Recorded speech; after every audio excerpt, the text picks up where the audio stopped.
প্রিভিয়েত।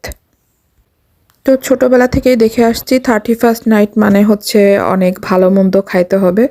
তো এই যে বিরিয়ানি রান্না করেছি, চিকেন ফ্রাই করা হয়েছে, আর এই যে খাওয়া শেষে একটা ডেজার্ট, আইসক্রিম না হইলেই না। আফটার ডেজার্ট গন্তব্য ক্রিসমাস ট্রি। তো এক ক্রিসমাস ট্রি দেখানোর নেশায় আমার হাজব্যান্ড প্রায় 2টা বাস স্টপেজ হাঁটাইছে, খুবই ভালো কথা। তো এটা ছিল প্রথম ক্রিসমাস ট্রি।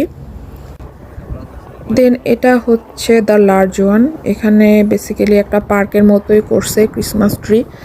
আর এইটার মেইন আকর্ষণ হচ্ছে এখানে 2025 যেটা কিনা কাচের মনে হচ্ছে, বেসিক্যালি এটা বরফ দিয়ে করা।